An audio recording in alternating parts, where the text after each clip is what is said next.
Hello दोस्तों, स्वागत है आप सभी दोस्तों का। इसमें पार्ट 2 होने वाला है आज, और यहाँ पर हम सभी सब्जेक्ट्स की विधियों के बारे में पढ़ रहे हैं, तो ध्यानपूर्वक पढ़िएगा। क्लास 1 अगर आपने नहीं देखी है तो देख लीजिए, काफी अच्छा प्यार मिला था। 40 मिनट की क्लास को है ना, काफी देर तक बच्चों ने देखा है, और अगर आप नोट्स बनाना चाहते हैं तो आप बना सकते हैं। ठीक है, चलिए शुरू करते हैं। व्यास विधि पर हमने छोड़ा था, तो व्यास विधि क्या होती है? अध्यापक कथावाचक की भूमिका निभाता है। व्यास विधि में क्या होता है? अध्यापक जो बातें करता है ना, वो कथावाचक की तरह करता है, यानी कि राई का पहाड़ बना के बातें करता है। ठीक है, पद शिक्षण के अंतर्गत ये व्याख्या विधि का ही रूप मानी जाती है। व्यास विधि भावात्मक कविता की व्याख्या करती है। अब आती तुलना विधि। तुलना विधि होती है समभाव वाली, तो कविता की तुलना करती है। ठीक है, पद शिक्षण में ये विधि, ये व्याख्या विधि का ही रूप मानी जाती है। ये विधि उसी कवि की अन्य रचना के साथ तुलना करने में उपयोगी होती है। अन्य कवि की रचना के साथ तुलना करती है, और साथ में अन्य भाषा के कवि के साथ में भी ये तुलना करती है। संभाव विरोधी कविता की भी तुलना ये कर देती है। कहने का मतलब है कि एक और दो कविताएं हैं, और दोनों कविताओं में तुलनात्मक अध्ययन तुलना विधि के द्वारा किया जाता है। बस इतना याद रखिए। समीक्षा विधि क्या होती है? तो ये व्याख्या विधि का ही रूप है, और इस विधि में छात्र सक्रिय और शिक्षक जो है वो निष्क्रिय हो जाता है, यानी उल्टा हो जाता है समीक्षा विधि में। गद्य की भांति ये विधि गुण दोषों की विवेचना करती है। अब आता है हमारा व्याकरण शिक्षण क्या होता है? तो उत्पत्ति। व्याकरण की उत्पत्ति कैसे हुई है? तो व्याकरण को जब हम तोड़ेंगे शब्द को, तो ये हुई है वी प्लस आ प्लस क्र लिखेंगे, प्लस ल्यूट अन लगाएंगे, और व्याकरण हो जाएगा। ठीक है, संस्कृत की क्र धातु से निकला है। व्याकरण किससे निकला है? तो संस्कृत की क्र धातु से निकला है, इसलिए यहाँ पर आपको क्र देखने को मिल रहा है। परिभाषाएं देखेंगे तो पतंजलि कहते हैं व्याकरणम शब्दानुशासन है। व्याकरण क्या है? शब्दानुशासन है। शब्दों का अनुशासन ही व्याकरण है। जब आपके शब्द आपके अनुशासन में होते हैं ना, तो वही आपके व्याकरण होते हैं। व्याकरण शिक्षण के उद्देश्य क्या है? तो मुख्य उद्देश्य तो यही है कि भैया भाषा का ज्ञान कराना है। व्याकरण का अनुगमन पीछे चलना करना है। ठीक है, पीछे चलना, अनुगमन करना है, अर्थात पहले भाषा का ज्ञान लो, फिर व्याकरण का ज्ञान लो। पहले भाषा का ज्ञान ले लो, हिंदी बोलना सीख जाओ, उसके बाद में हिंदी के रूल पढ़ना सीख लेना। ठीक है, चलिए। व्याकरण नियमबद्ध व्यवस्था होती है, अर्थात व्याकरणिक नियमों का ज्ञान कराना होता है यहाँ पर। ठीक है, व्याकरण क्या है? नियमबद्ध अवस्था है ना। व्याकरणिक तत्व जैसे कि वर्ण, शब्द और वाक्य के ज्ञान में सहायक होते हैं। अगला है नवीन भाषा या अन्य भाषा शिक्षण में भी ये जो व्याकरण होती है सहायक होती है। ग्रामर बोलते हैं ना, व्याकरण को इंग्लिश में ग्रामर बोलते हैं। अगला है प्रारंभिक कक्षाओं यानी 1 to 8 में व्यवहारिक व्याकरण ज्ञान अनौपचारिक रूप से दिया जाता है, और माध्यमिक कक्षाओं में जब बच्चा 9 से 12 में आ जाता है तो सैद्धांतिक व्याकरण ज्ञान औपचारिक रूप से दिया जाने लगता है। आलोचनात्मक प्रवृत्ति का यहाँ पर विकास भी किया जाता है। नेक्स्ट पढ़ेंगे व्याकरण शिक्षण की विधियां। आगमन विधि, निगमन विधि। निगमन विधि को देखो, आगमन विधि के 2 पार्ट होते हैं, एक प्रयोग विधि और दूसरा समवाय विधि। निगमन विधि के भी 2 पार्ट होते हैं, पाठ्यपुस्तक विधि और सूत्र विधि। फिर आगमन निगमन विधि, यानी इन दोनों को जोड़कर पढ़ते हैं। उसके बाद भाषा संसर्ग विधि आ जाती है चौथी। आगमन विधि क्या होती है? तो व्याकरण शिक्षण की श्रेष्ठ विधि मानी जाती है। ठीक है, प्रवर्तक इसके कौन है? तो आ से आगमन, आ से अरस्तु है। स्तर क्या है? तो प्राथमिक और उच्च माध्यमिक स्तर में उपयोगी है। ठीक है, शिक्षण सूत्र इसके क्या है? तो उदाहरण से नियम की ओर चलो, पहले उदाहरण दो फिर नियम दो। विशिष्ट से सामान्य की ओर चलो, यानी विशेष से सामान्य की ओर चलो। स्थूल से सूक्ष्म की ओर, ज्ञात से ज्ञात की ओर सिखाइए बच्चों को, मूर्त से अमूर्त की ओर ले जाइए, प्रत्यक्ष से प्रमाण की ओर लेके जाइए। वाक्य विश्लेषण हेतु उपयोगी विधि आगमन विधि ही मानी जाती है। रीट लेवल 2017 लेवल 2 में यह क्वेश्चन पूछा गया है कि वाक्य विश्लेषण के लिए कौन सी विधि क्या है? उपयुक्त है, तो वो आगमन विधि है आपकी। ठीक है, चलिए। आगमन विधि के सोपान या चरण क्या है? तो ट्रिक है ऊनी साप, है ना, ऊनी साप। ऊ फॉर उदाहरण, नी फॉर निरीक्षण या तुलना करना, साप फॉर सामान्यकरण या नियमनीकरण करना, और प फॉर होता है परीक्षण या पुष्टि करना।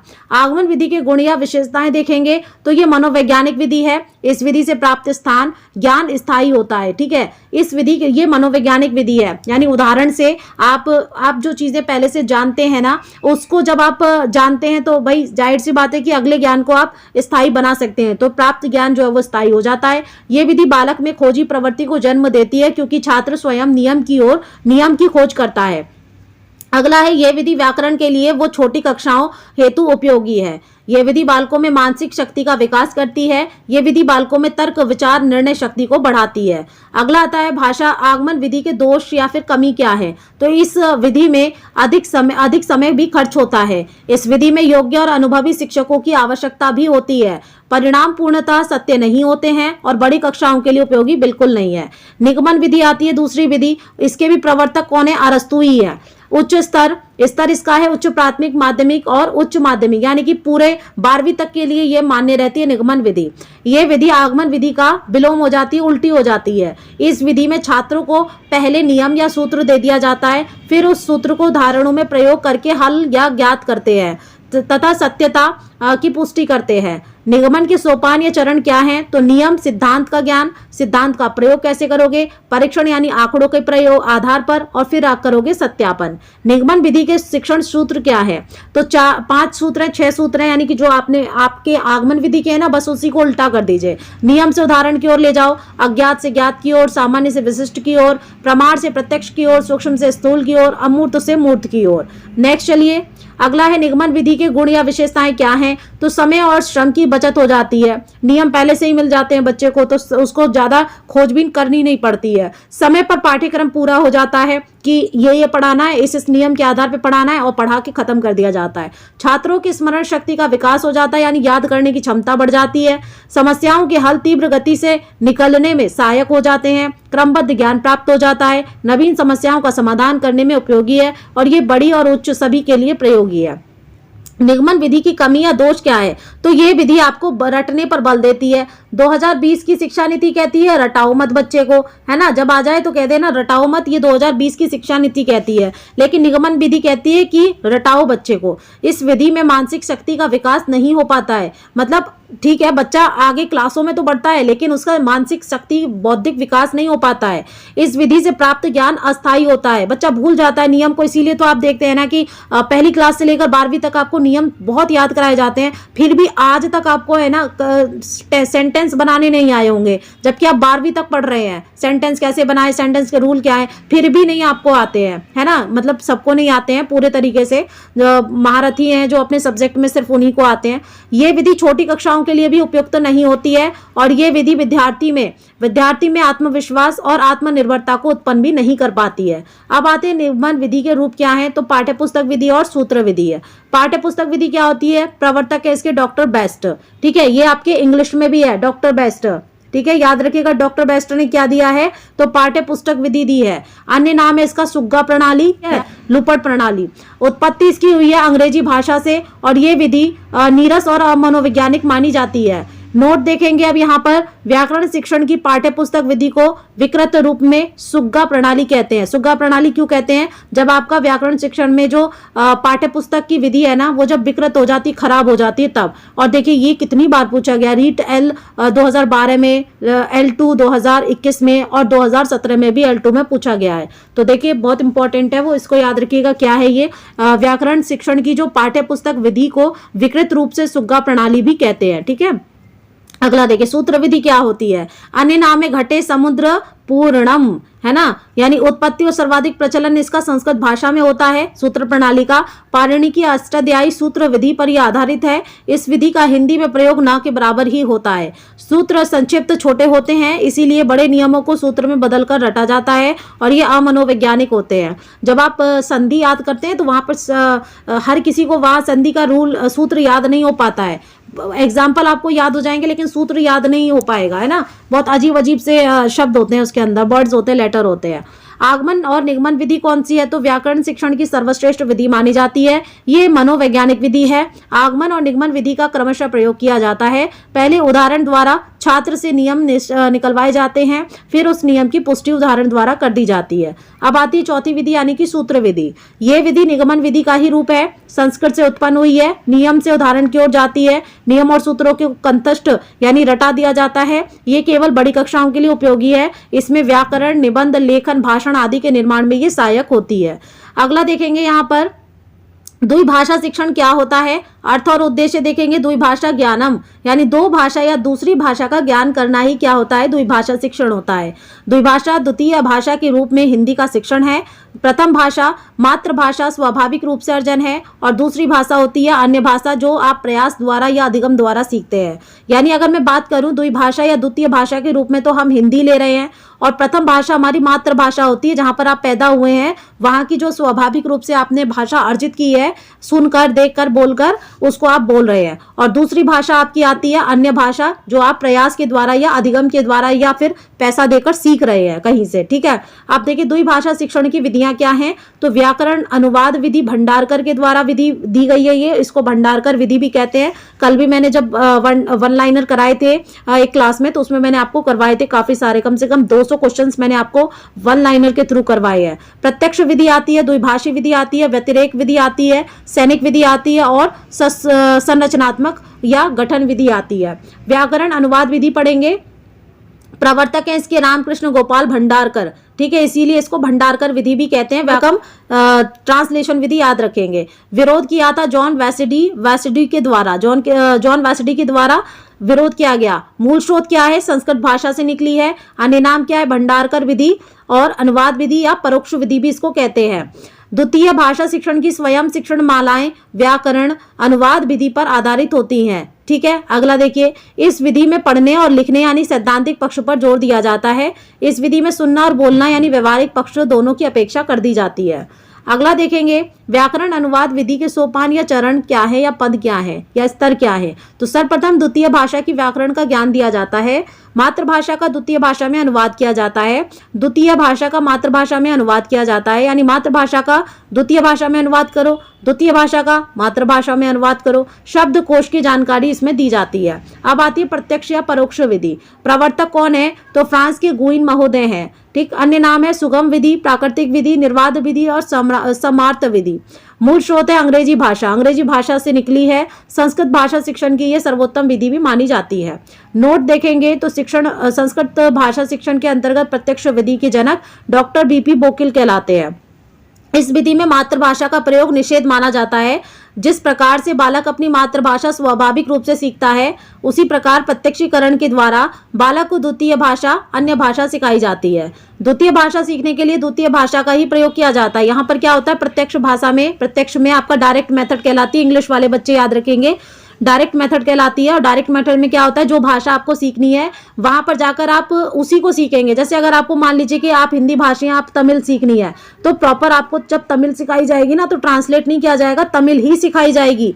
और इसीलिए कहते हैं कि अगर आपको तमिल सीखनी है या कोई ऐसी भाषा सीखनी है जिसका अनुवाद करके आपको नहीं सिखाया जाएगा, तो आप उसके मोहल्ले में चले जाइए और वहां पर रहिए, 2-3 साल आराम से काम कीजिए, पैसा कमाइए और उनकी भाषा सीख जाइए। ठीक है, जैसे हिंदी सीखनी है तो हिंदी का ही उपयोग होगा, इंग्लिश का नहीं होगा। इस विधि में सुनना बोलना यानी कि व्यवहारिक मौखिक पक्ष पर बल दिया जाता है। सुनो और बोलो। ठीक है, इसी पर अगला है पढ़ना और लिखना सैद्धांतिक पक्ष की अवहेलना कर दी जाती है। इंग्लिश वाले याद रखेंगे, इंग्लिश में यही वाली मेथड चलती है, ज्यादा मेथड इंग्लिश में है नहीं है। ठीक है, प्रत्यक्ष वस्तु दृश्य श्रव्य सामग्री का प्रयोग किया जाता है। जैसे कि वाटर को समझना है तो मातृभाषा का प्रयोग करके वाटर दिखा दिया जाता है। अगला देखेंगे प्रत्यक्ष विधि के गुण क्या है, तो ये विधि भाषा शिक्षण के मूल सिद्धांतों के अनुकूल है। इसमें भाषाई कौशल यानी कि LSRW के पूरे अवसर विद्यार्थी को प्राप्त हो जाते हैं। इस विधि में छात्र की योग्यता और रुचि को ध्यान में रखकर शिक्षण करवाया जाता है। इस विधि में भाषा के शुद्ध उच्चारण का अभ्यास करवाया जाता है, यानी कि शुद्ध उच्चारण का अभ्यास कराया जाता है। इस विधि में नियमों का त्याग करके शब्दों के शुद्ध उच्चारण का बार बार अभ्यास कराया जाता है। तो डायरेक्ट मेथड में आपको क्या नहीं मिलेंगे, नियम नहीं मिलेंगे, क्योंकि आप उस भाषा को डायरेक्ट उन्हीं लोगों के बीच में जाकर रहकर सीख रहे हैं जिन लोगों ने वो भाषा क्या है, कैसे सीखी है, नियमों के आधार पर सीखी है। इस विधि में रटने या कंठस्थ यानी याद करने की आवश्यकता नहीं होती है, क्योंकि बार बार चीजें आपको सुनाई जाती हैं और आप सीख जाते हैं। प्रत्यक्ष विधि के दोष या कमियां क्या हैं, तो इस विधि में व्याकरण की उपेक्षा कर दी जाती है, नियम की उपेक्षा कर दी जाती है, जबकि व्याकरण ज्ञान के बिना भाषण और लेखन संभव नहीं होता है। जब आपको नियम या सूत्र नहीं आता है, व्याकरण नहीं आता है, तो आप भाषण और लेखन नहीं कर सकते, बाकी सुन और बोल तो आराम से सकते हैं। ठीक है, प्रत्येक स्थिति में मातृभाषा को उपेक्षित नहीं किया जाता है, यानी हर वक्त पर आपकी मातृभाषा भाषा नहीं यहाँ पर प्रयोग की जाती है। इस विधि में केवल कुशाग्र बुद्धि वाले बालकों को ही लाभ मिलता है। जो बच्चे बहुत तेज बुद्धि वाले होते हैं ना, जो जल्दी से भाषाएं सीख जाते हैं बिना लिखे पढ़े, उनके लिए तो ये अच्छी होती है। ऐसे अनेक शब्द जिनकी प्रत्यक्ष व्याख्या नहीं हो सकती है, सीमित शब्द ज्ञान का प्रयोग करके शब्दावली को कंट्रोल कर दिया जाता है। अब आती है द्विभाषी विधि। द्विभाषी यानी कि बाइलिंगुअल विधि होती है। भारतीय परिवेश में ये विधि सर्वोत्तम मानी जाती है। इसके जो प्रवर्तक हैं वो डॉटसन है, ठीक है। ये व्याकरण अनुवाद प्लस प्रत्यक्ष विधि दोनों का मिश्रण मानी जाती है। NH शास्त्री का कथन है कि द्विभाषा विधि को व्याकरण अनुवाद और प्रत्यक्ष विधि के मध्य सेतु यानी कि पुल कहा गया है। अगला देखेंगे, इस विधि में दो भाषाओं का प्रयोग एक साथ किया जाता है, ठीक है। दो भाषाओं का प्रयोग एक साथ किया जाता है, यानी कि अगर आपको हिंदी आती है और इंग्लिश सीखनी है, फिर भी आपको हिंदी में भी लिख के दिया जाएगा और उसके बाद आपको इंग्लिश में भी वही चीज लिख के दी जाएगी, ताकि आपको इंग्लिश अच्छे से आ जाए, है ना। और आपको अपनी मातृभाषा तो खैर आती है।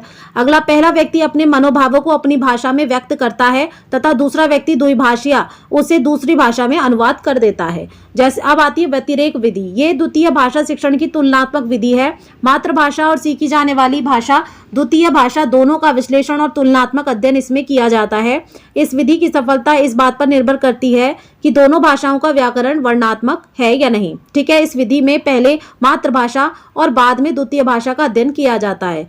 भोलानाथ तिवारी कहते हैं कि द्वितीय भाषा शिक्षण की सर्वोत्तम विधि व्यतिरेक विधि ही मानी जाती है, क्योंकि इसके अंदर क्या होता है, पहले मातृभाषा पढ़ो, बाद में द्वितीय भाषा का अध्ययन करो। संगठना परक या गठन परक विधि क्या होती है? अन्य नाम इसका सैनिक विधि, सैन्य विधि और आर्मी विधि भी है। यह विधि भाषा संगठना व मौखिक संवाद पर बल देती है। द्वितीय विश्व युद्ध के समय अमेरिकन सैनिकों को अल्प समय में भाषा सिखाने के लिए प्रयोग किया गया था, ठीक है। कौन सी विधि का? तो गठन विधि या फिर संगठना परक विधि का। इसे सैनिक विधि, आर्मी विधि इसीलिए कहा जाता है। मौखिक अभ्यास पर बल देने के कारण श्रव्य भाष्य विधि भी इसे कहते हैं, यानी सुनकर बोली गई, सुनकर भाषा जो सीखी जा रही है ना, वो विधि है ये। भाषा को मुख्य धारा मानने के कारण है, क्योंकि भाषा वैज्ञानिक विधि भी मानी जाती है ना। भाषा वैज्ञानिक विधि भी ये मानी जाती है। इस विधि से प्रत्यक्ष विधि के दोषों का निवारण पूरी तरह हो जाता है। अगला है संरचनात्मक या गठन विधि।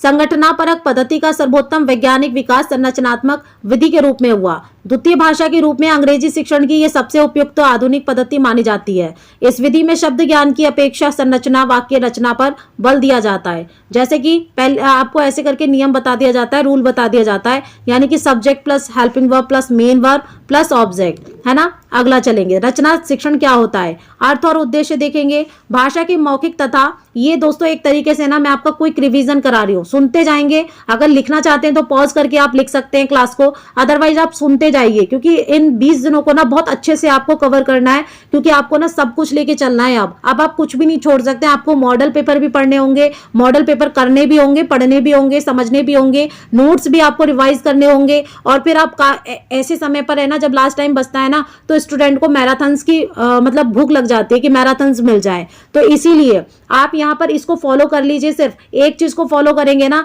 तो काफी देर तक चीजें याद रहेंगी एग्जाम टाइम तक, और बहुत सारी चीजों में लिबड़ेंगे तो ये मानिए कि आप बिखर जाएंगे। आपको समझ में नहीं आएगा कि आपने क्या कब पढ़ा था और कैसे पढ़ा था, किन सिचुएशन में। तो आप किसी एक चीज को फॉलो करिए, तभी आपका क्या होगा, एकदम क्विक रिवीजन हो जाएगा। चलिए, इसमें अर्थबोध और उद्देश्य में पढ़े थे, क्रमबद्धता बनाना, साहित्य सृजन रचना की प्रेरणा देना, शब्दकोश में वृद्धि करना और व्याकरण सम्मत कार्य करना। अगला देखेंगे, रचना शिक्षण के प्रकार या रूप क्या है।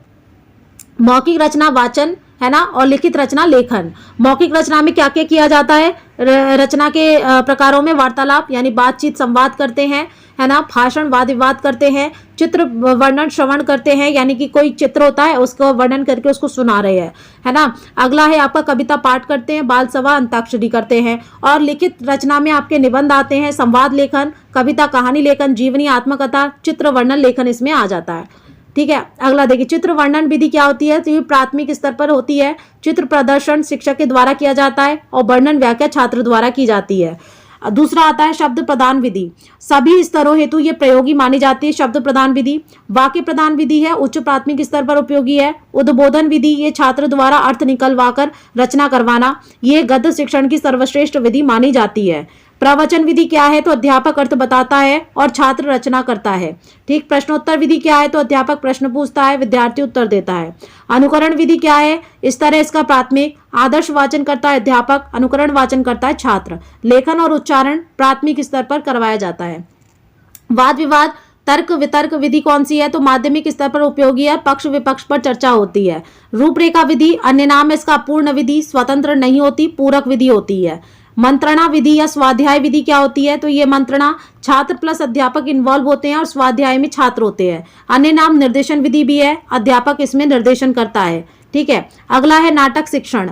नाटक शिक्षण देखेंगे, उत्पत्ति हुई संस्कृत की नट, यानी नट माने होता है नाचना। ठीक है। नट धातु से हुई है। उद्देश्य क्या है? तो मुख्य उद्देश्य तो यह है कि चरित्र निर्माण या संस्कार ज्ञान देना, और अन्य उद्देश्य है साहित्यिक अभिरुचि का विकास करना। नाटक शिक्षण का मुख्य उद्देश्य क्या है? मुख्य तत्व क्या है? तो अभिनय कराना। ठीक है। नाट्य शास्त्र के ज्ञाता कौन है? तो भरत मुनि है।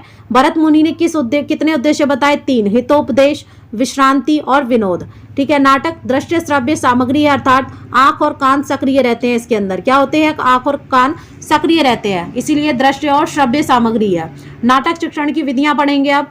नाटक शिक्षण की विधियां होती हैं कितनी? तो आदर्श नाट्य या आदर्श नाटकीय विधि, अभिनय विधि की 2 विधियां होती हैं, कक्षा अभिनय और रंगमंच अभिनय। फिर तीसरी आती है व्याकरण विधि और समवाय विधि। पहली पढ़ेंगे आदर्श नाट्य या आदर्श अभिनय विधि क्या है? तो स्तर रहता है प्राथमिक और उच्च प्राथमिक। सक्रिय रहता है इसमें शिक्षक स्वयं वाचिक रूप से अभिनय करेगा और उचित हाव भाव के साथ में, वो भी इसमें समय कम लगता है क्योंकि जल्दी से शिक्षक को रटा रटाया सब चीज रहता है और शिक्षक जल्दी जल्दी पढ़ा के हाव भाव से और निकल जाता है ना। अगला अभिनय विधि कौन सी होती है? कक्षा अभिनय विधि होती है और रंगमंच अभिनय विधि होती है। कक्षा अभिनय विधि में क्या होता है? सभी पात्र स्वयं छात्र, अर्थात छात्र सक्रिय होते हैं, यानी जितने पात्र होते हैं ना सारे छात्र होते हैं और सभी सक्रिय होते हैं। कक्ष में ही पूर्ण अर्थात रंगमंच की आवश्यकता यहाँ पर नहीं पड़ती है। सामान्य वेशभूषा में संवादों का वाचिक अभिनय हो जाता है। भावानुरूप अभिनयात्मक पठन का अवसर भी मिल जाता है। रंगमंच विधि क्या होती है? तो छात्रों द्वारा वास्तविक रंगमंच पर नाटकीय पात्रानुसार वेशभूषा धारण करके विधिवत अभिनय कराया जाता है। दोष है ये अधिक खर्च और अधिक समय लेती है ना। अगली है व्याख्या विधि। व्याख्या विधि का स्तर होता है केवल उच्च कक्षाओं के लिए है। शिक्षक ही पात्रों का संवाद व व्याख्या करता है और शिक्षक सक्रिय, छात्र नीरस और निष्क्रिय रहता है। समवाय विधि आती है। नाटक शिक्षण की सर्वश्रेष्ठ विधि मानी जाती है कौन सी विधि? तो समवाय विधि। नाटक शिक्षण की सभी विधियों का समीक्षण किया जाता है। इसके अंदर शिक्षक के निर्देशन में छात्र के द्वारा नाटक प्रस्तुत करना। 15 अगस्त तो 26 जनवरी को किए जाने वाले नाटक जो है वो समवाय विधि के उदाहरण है।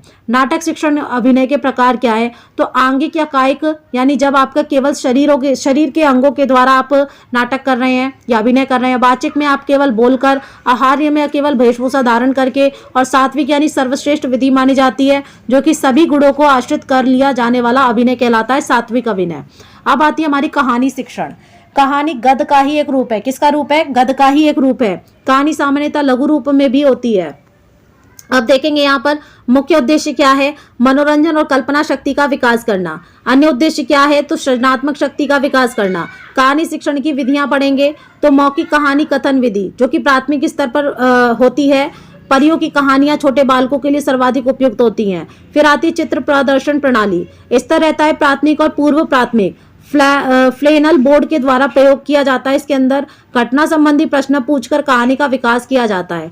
नेक्स्ट देखेंगे अधूरी पूर्ति कहानी क्या है? तो स्तर रहता है उच्च प्राथमिक और माध्यमिक। अगला देखिए गहन अध्ययन विधि कौन सी होती है? तो माध्यमिक, उच्च माध्यमिक पर होती है। फिर आती है आपकी अर्थकथन विधि, व्याख्या विधि, विश्लेषण विधि, समीक्षा विधि। देखो नाम जो है ना, काम भी इनका वही है, तो यहाँ पर आपको ना ज्यादा भटकना नहीं है कि इतना कैसे, इसका मतलब क्या है। बस इसके ना मेन टू द पॉइंट आप समझ लीजिए। शिक्षण के उपागम आते हैं, अब सभी में सेम है सारी लैंग्वेजेस में। शिक्षण उपागम शिक्षण के क्रियाकलाप के लिए एक दृष्टिकोण है जिससे यह निश्चित होता है कि कौन से स्तर पर शिक्षण के कौन से तरीके अधिक प्रभावशाली सिद्ध होंगे। शिक्षण प्रक्रिया में सुधार लाने तथा ज्ञानात्मक, भावात्मक, क्रियात्मक और मूल्यांकनात्मक उद्देश्यों को प्रभावी ढंग से प्राप्त करने के लिए जो तरीके या विधियां अपनाई जाती हैं, संयुक्त रूप से उन्हीं को हम शिक्षण अधिगम उपागम कहते हैं। अब देखिए उपागम के प्रकार क्या है। उद्देश्य के आधार पर तो 5 प्रकार होते हैं। हरवर्टीय उपागम यानी हरवर्ट का उपागम, प्रयोजनवादी उपागम, चक्रीय उपागम, मूल्यांकन उपागम और एनसीईआरटी या भारतीय उपागम। तो पहला पढ़ेंगे हर्वर्टीय उपागम क्या है। तो इसे हर्वर्टीय पंचपदी विधि अमेरिका उपागम भी कहते हैं। यह शिक्षण की प्राचीनतम पद्धति है। जनक इसके जॉन फ्रेडरिक हर्वर्ट हैं, ठीक है, जॉन हर्वर्ट हैं। 1898 में अमेरिका में इसका सूत्रपात हुआ। हर्वर्ट ने पाठ्य योजना के 4 पद बताए थे। स्पष्टता रखो, संबद्धता रखो, व्यवस्था करो और विधि या प्रयोग करो। इन चारों पदों के आधार पर जेएफ हार्वर्ट के तीनों शिष्यों जो कि हार्वर्ट स्पेंसर थे, जिल्लर और राइन ने मिलकर 5 पद निर्मित किए। कौन कौन से? सर्वप्रथम जिल्लर ने स्पष्टता के आधार पर 2 पद बना दिए, एक तो प्रस्तावना और दूसरा प्रस्तुतिकरण। फिर हार्वर्ट स्पेंसर ने 3 पदों को और जोड़ दिया, 3 पद निर्मित किए। संबद्धता में तुलना कर दी, व्यवस्था में सामान्यीकरण नियमनीकरण कर दिया, विधि और प्रयोग में प्रयोग कर दिया। अगला है राइन ने भी प्रस्तावना प्रस्तुतिकरण के मध्य एक अन्य पद को जोड़ दिया। जो अब आता है नोट देखेंगे तो वर्तमान में हर्वर्टीय उपागम में 5 पद ही है जो कि है प्रस्तावना, प्रस्तुतिकरण, तुलना, सामान्यीकरण या नियमनीकरण और प्रयोग करो। इन 5 पदों में सबसे महत्वपूर्ण पद है प्रस्तुतिकरण करना, यानी कि नंबर 2 का है। भारत में 1960 ईस्वी तक दैनिक पाठ्य योजना का निर्माण इसी हर्वर्टीय उपागम विधि के आधार पर किया जाता था। दैनिक पाठ्य योजना के जनक जॉन फ्रेडरिक हर्वर्ट कहलाते थे। इकाई पाठ्य योजना के जनक एच.सी. मॉरिसन कहलाते हैं। ठीक, 1961 से आज तक दैनिक पाठ्य योजनाओं का निर्माण एनसीईआरटी भारतीय उपागम के आधार पर किया जा रहा है। हर्वर्टीय उपागम की गुण या विशेषताएं क्या है? तो ये बाल केंद्रित उपागम है, ये मनोवैज्ञानिक सिद्धांतों पर आधारित है, ये शिक्षक की भूलों को कम करता है, इस उपागम के द्वारा क्रमिक ज्ञान दिया जाता है। इसके दोष या कमी क्या है कि ये उपागम हिंदी विषय के लिए उपयुक्त नहीं मानी जाती। दूसरा है नीरस, और क्या हो जाती है? नीरस उपागम है ये, और समय खर्च अधिक होता है। इसमें रसानुभूति का अभाव होता है। अब आता है आपका मूल्यांकन उपागम क्या होता है। तो प्रवर्तक है बीएस ब्लूम, ठीक है, बीएस ब्लूम है, और ये आपका सीडीपी वाला चल रहा है, याद रखिएगा, ठीक है। सूत्रपात हुआ 1956 ईस्वी में अमेरिका में हुआ था। सहयोगी हैं इनके एच.सी. मॉरिसन और हार्वर्ट स्पेंसर है। मुख्य उद्देश्य क्या है? बौद्धिक विकास पर बल देते हैं। ब्लूम जो है ना, बौद्धिक विकास पर बल देते हैं। बीएस ब्लूम ने व्यवहार परिवर्तन के 3 भाग बताए। पहला ज्ञानात्मक, क्रियात्मक और भावात्मक। मूल्यांकन उपागम के पद या सोपान क्या है? तो 6 सोपान है। कौन कौन से? ज्ञान लेगा, अवबोध करेगा, उपयोग करेगा, विश्लेषण करेगा, संश्लेषण करेगा और फिर बाद में इवैल्यूएशन मूल्यांकन कर देगा। अब आते हैं चक्रीय उपागम क्या होता है। इसके प्रवर्तक है एच.सी. मॉरिसन। सूत्रपात होता है 1926 ईस्वी में कनाडा में। उद्देश्य है इकाई योजना का निर्माण और संचालन करना। इकाई योजना के जनक कौन है? तो ये इसके जनक भी यही है, एच.सी. मॉरिसन ही है। अध्यापक के द्वारा एक चक्रीय योजना की इसमें प्रस्तुति दी जाती है। चक्रीय उपागम के 5 चरण है। कितने चरण है? 5। अन्वेषण यानी कि खोज करना, प्रस्तुतिकरण करना, आत्मीकरण करना या स्वांगीकरण करना, व्यवस्था या संगठन करना और बाद में व्याख्या करना। अब देखेंगे प्रयोजनवादी उपागम क्या होता है। सूत्रपात हुआ 1918 अमेरिका में। सर्वप्रथम विचार दिया जॉन ड्यूवी ने। प्रवर्तक रहे विलियम किलपैट्रिक, जिनको हम जॉन डीवी के शिष्य भी कहते हैं, ठीक है, ये जॉन डीवी के शिष्य थे। मुख्य उद्देश्य है विद्यार्थियों में क्रियात्मक कौशल का विकास करना। परियोजना के प्रकार कितने हैं? तो 4 प्रकार है। सर्जनात्मक या संरचनात्मक परियोजना, समस्यात्मक, आनंदात्मक और अभ्यास परियोजना। प्रयोजनवादी उपागम के चरण कितने हैं? तो 6 चरण है, 6 पद है, 6 स्तर है, याद रखिएगा। स्तर, चरण, पद पूछे जाए 6 है। परिस्थिति का निर्माण या उत्पन्न करो परिस्थिति, प्रयोजना का चुनाव करने दो, प्रयोजना की रूपरेखा बनाने दो, प्रयोजना का क्रियान्वयन करने दो, प्रयोजना का मूल्यांकन करो और प्रयोजना का लेखा जोखा या निष्कर्ष निकालो। अब आते हैं इनके गुण या विशेषताएं क्या है। तो ये एक मनोवैज्ञानिक विधि है, ये करके सीखने के सिद्धांत पर आधारित है। ये छात्रों में सामाजिक गुणों का विकास करती है, ये रटंत्र प्रणाली का विरोध करती है, विद्यार्थी स्वयं कार्य करने के लिए इसमें प्रेरित होता है। इसके दोष या कमी क्या है? तो ये अत्यंत लंबी विधि होती है, समय तथा धन की अधिक खपत इसमें हो जाती है। इस विधि पर आधारित पुस्तकों का अभाव होता है और छोटी कक्षाओं के लिए अनुपयोगी मानी जाती है। अब बात करेंगे हम एनसीईआरटी उपागम यानी भारतीय उपागम के बारे में। प्रतिपादन होता है 1961 ईस्वी में एनसीईआरटी के द्वारा, और इसका मुख्यालय कहां पर है? एनसीईआरटी का नई दिल्ली में। कार्य क्या है? पाठ्य योजना का निर्माण करना यानी कि लेसन प्लान बनाना, ठीक है, एलपी बनाना यानी लेसन प्लान बनाना। एनसीईआरटी उपागम की तरफ से 3 चरण है, अदा, प्रक्रिया और प्रदा। ये आपको है ना बीएसटीसी के कोर्स में भी पढ़ने को मिलेंगे। अदा यानी कि इनपुट, प्रक्रिया यानी प्रोसेस, प्रदा मानी कि आउटपुट। और आपको ये डीएलएड मतलब यूपी वाले हैं, अगर ये क्लास देख रहे हैं तो यूपी वालों के लिए भी बहुत बेनिफिट देगी यूपी के किसी भी टीचिंग एग्जाम के लिए। इनफैक्ट भारत के अंदर जो भी टीचिंग एग्जाम हो रहा है ना, उसमें यही पूछा जाएगा, तो इसीलिए शेयर कर देना, ठीक है। बहुत इंपॉर्टेंट नोट्स हैं, बहुत इंपॉर्टेंट वीडियो है आपके लिए ये। आधार माने होता है अपेक्षित व्यवहारगत परिपक्वता आ जाती है। एनसीईआरटी की उपागम इस तरीके से बनाया जाता है। ये यहाँ पर प्रक्रिया होती है छात्र अध्यापक अंतःक्रिया होती है, और प्रदा का मतलब होता है वास्तविक व्यवहारगत परिवर्तन सॉरी। नोट देखेंगे एनसीईआरटी उपागम में सर्वाधिक जोर प्रदा यानी कि आउटपुट पर देती है। ठीक, स्तर के आधार पर शैक्षिक उपागम कितने हैं, तो प्राथमिक स्तर पर, माध्यमिक स्तर पर और उच्च माध्यमिक स्तर पर देखेंगे। प्राथमिक स्तर पर प्रवर्तक रहे हर्वर्ट, आधार रहा स्मृति को आधार बनाया गया। इन्होंने रटना पद्धति पर जोर दिया। इसे निम्नतम उपागम भी स्तर भी कहते हैं। यह शिक्षण का प्रथम उपागम भी माना जाता है, स्तर माना जाता है। माध्यमिक स्तर के मॉरिसन रहे एचसी मॉरिसन, आधार रहा अवबोध को आधार माना। इन्होंने अवबोध समझाकर, है ना, समझाकर पढ़ाने की प्रणाली पर बल दिया। अन्य नाम रखे इन्होंने बोध स्तर, द्वितीय स्तर और मध्यम स्तर। उच्च माध्यमिक स्तर की बात करें, प्रवर्तक रहे हंट, आधार रहा चिंतन को आधार बनाया। इन्होंने चिंतन करके बच्चे को पढ़ाने पर बल दिया। इसके अन्य नाम है चिंतन स्तर, अंतिम स्तर, तृतीय स्तर, सर्वोच्च स्तर। अगले पर बढ़ते हैं। शासन प्रणाली के आधार पर उपागम कितने हैं, तो ये 3 प्रकार का उपागम होता है। शैक्षिक केंद्रित या प्रभुत्वकारी उपागम। इस उपागम में शिक्षक की भूमिका प्रमुख होती है तथा बालक की भूमिका गौण हो जाती है, यानी द्वितीय हो जाती है। यह अमनोवैज्ञानिक, प्रभुत्ववादी, राजतांत्रिक और निरंकुशवादी उपागम के नाम से भी जानी जाती है। दूसरी आती है विद्यार्थी केंद्रित उपागम। इसमें बालक की भूमिका मुख्य हो जाती है। इस उपागम में शिक्षक केवल मार्गदर्शक या सुविधा प्रदाता की भूमिका निभाता है। इसमें बालक स्वयं अपने प्रयासों से करके सीखता है। इस उपागम को मनोवैज्ञानिक हस्तक्षेप रहित उपागम और बाल केंद्रित उपागम भी कहा जाता है। तीसरी आती है प्रजातांत्रिक यानी कि डेमोक्रेसी यानी कि लोकतांत्रिक वाला उपागम। इस उपागम में शिक्षक और बालक के दोनों के मध्य में अंतःक्रिया होती है, इसीलिए इसे अंतःक्रियात्मक उपागम या लोकतांत्रिक उपागम भी कहते हैं। अब बात करते हैं शिल्प के आधार पर उपागम 2 प्रकार के होते हैं। कितने प्रकार के? 2 प्रकार के, कठोर उपागम और मृदु या सरल उपागम।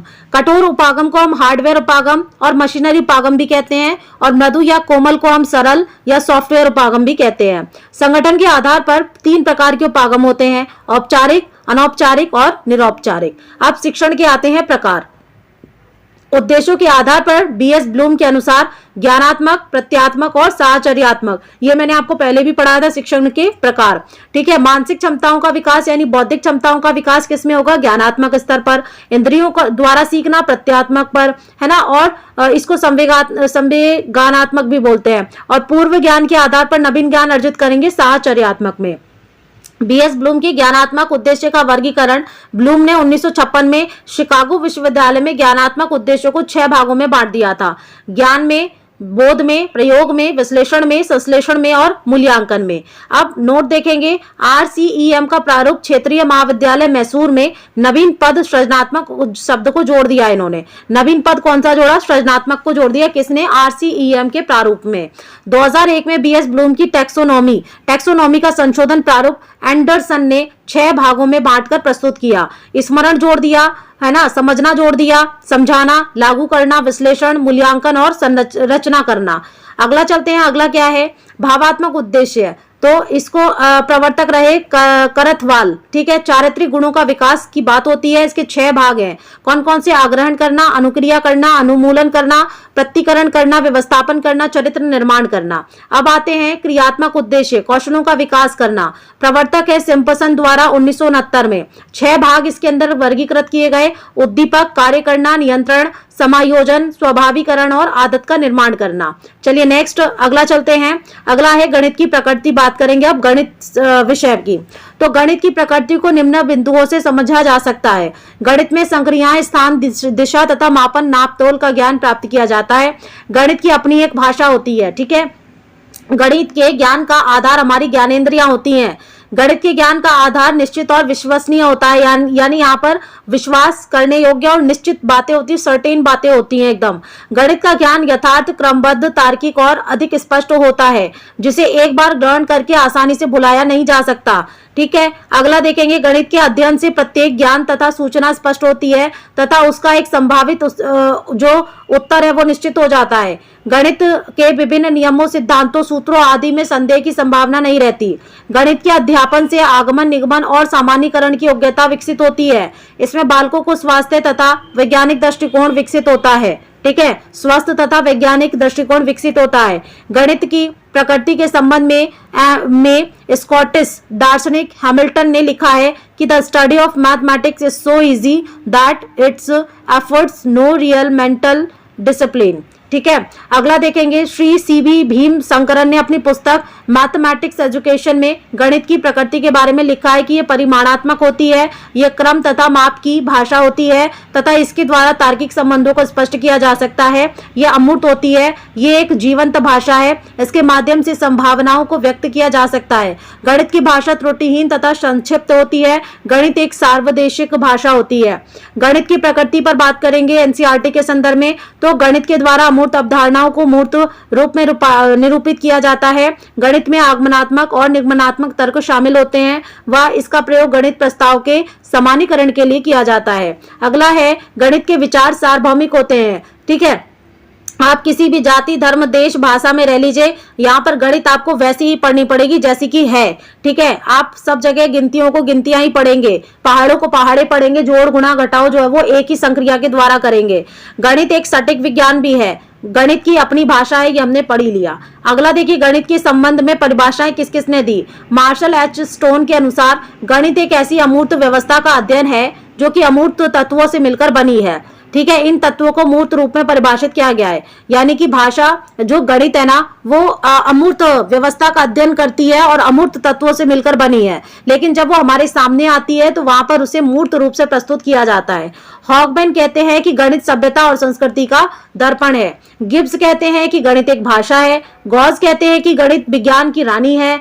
बेल के अनुसार बेल कहते हैं कि गणित को विज्ञान का नौकर माना जाता है ना। और जॉन लॉक कहते हैं कि गणित वो मार्ग है जिसके द्वारा बच्चों के मन या मस्तिष्क में तर्क करने की आदत स्थापित होती है। गैलीलियो कहते हैं कि गणित वो भाषा है जिसमें परमेश्वर ने संपूर्ण जगत यानी ब्रह्मांड को लिख दिया है। और बर्ट्रेड रसेल कहते हैं कि गणित एक ऐसा विषय है जिसमें ये भी नहीं जानते हैं कि हम किसके बारे में बात कर रहे हैं और ना ही ये जान पाते हैं कि हम जो कह रहे हैं वो सत्य है या नहीं।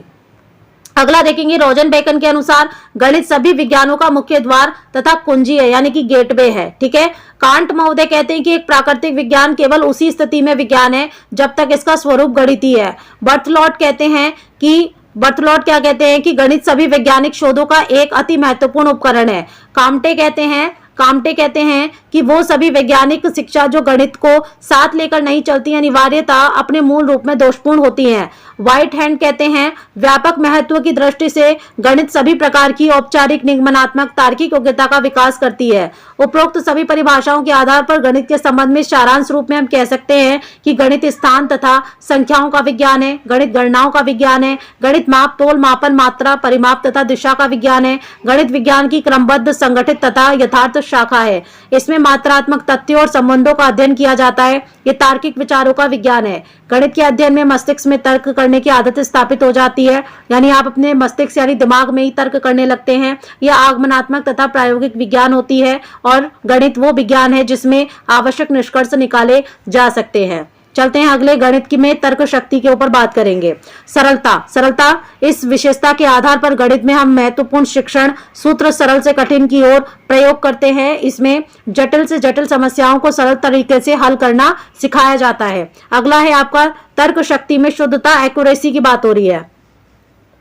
गणित में शुद्धता से अपने निष्कर्षों पर पहुंचना अत्यंत आवश्यक होता है। दूसरे विषयों में विद्यार्थी अपनी अज्ञानता को अध्यापक से छिपा जाता है ना, लेकिन गणित में यह संभव नहीं है। दूसरे विषय जो होते हैं ना वहां पर अगर कुछ नहीं आता है तो भी आप शिक्षक से छुपा लेंगे, लेकिन गणित में ऐसा संभव नहीं है। अध्यापक को तुरंत पता चल जाता है कि किस विद्यार्थी में यथार्थता की कमी है।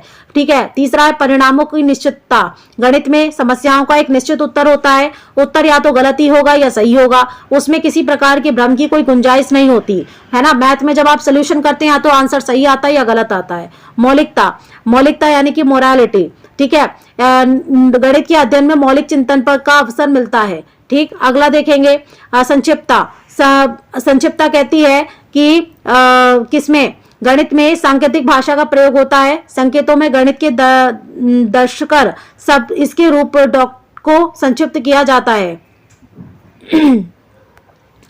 अगला देखेंगे संक्षिप्तता।